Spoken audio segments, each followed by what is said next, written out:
It's almost July is over. It's the last 2 months, with August and September. They got to make their run now. They did make a run, then they fall backwards a little bit. Detroit and Cleveland will not go away. They'll be fighting. It should be a 3-team race, but the Twins need to start to win, and they need to do that immediately if they're ever going to get back in the race here. The Rays will play the Mariners. Mariners won the other night. Takes care of their 17-game losing streak. That's right, 17-game losing streak as they play the Tampa Bay Rays. And Tampa Bay was playing better ball. They fell in hard times a little bit. They're 54-50 right now.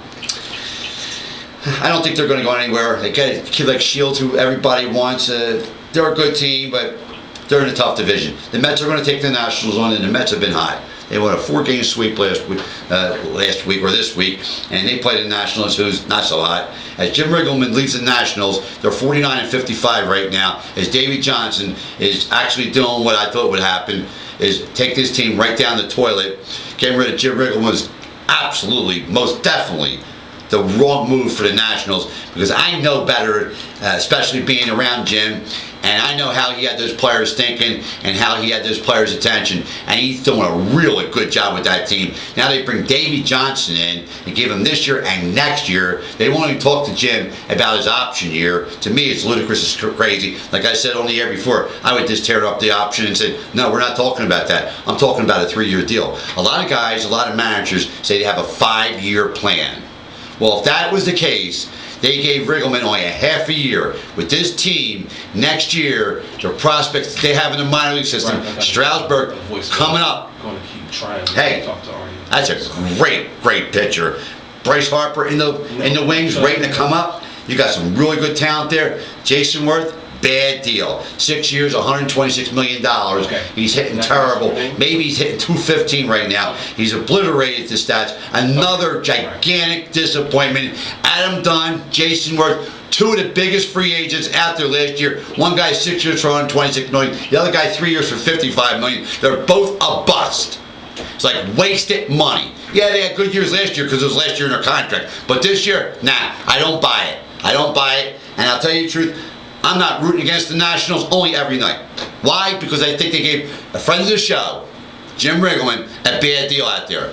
Personally, I love Jim. But business-wise, I think they did the wrong thing with the guy. And I'm not saying that as a person. I'm talking business, keeping it real here on the Artie Clear Show. You got the Buccos, they're going to play the Phillies tonight. And you got Morton, who's 8-5 for the Buccos. Nice pitcher. Against Doc Halladay, 12-4 with a 2.55 ERA. He's been hitting around a little bit lately, but I think the Phillies will do the trick tonight and win for Halladay. I like it. You got the Giants playing the Reds, and the Reds just got swept by the Mets. They're not playing at all. They're 53-55. I know they're in a little bit of a weak division in the Central, but still, they got to play better ball than that. Now they're going to get the Giants, who are hot right now, who are at 61-44, 17 games over 500. The Phillies have won 9 series in a row until the Giants come into town, and they beat the Giants. The Giants beat them 2 out of 3. Now, on top of everything else, they got to go out there and play 4 more games out in San Francisco. It'll be tough for the Phillies. I know they're in the catbird seat right now. They got a great record, but you need to beat the teams with the good pitching. Once you're doing that, and you get that swagger to you, hello, baby. We're rocking and we're rolling. Okay, rocking and rolling with the rest of the league. The Marlins going to play the Braves tonight, and the Marlins got really red hot, this Marlins team, and they're winning only 1 game under 500. The Braves have lost a couple in a row. They're 5 behind the Phillies.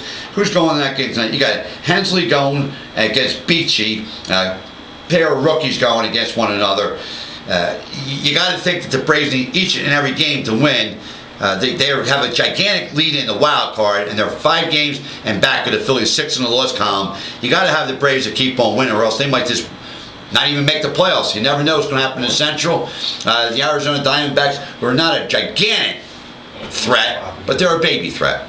Who knows? They're over 500. You got the Astros against the Brewers. Hey, look at this. The Astros are 2 in a row. Wow. The longest win streak they had all year. 35-70 against the Brewers, or 57-49. They got Lyles going against Randy Wolf tonight. Randy Wolf is 6-8, the former Philadelphia guy. Chicago playing the Cardinals. The Cardinals 55-50. They got Jackson going, Edwin Jackson. They got him in the trade for Cody Ramos. And they got Matt Garza going for the Cubs. You got the Rockies and the Padres. They're going to have Hummel going tonight. He's 5-10.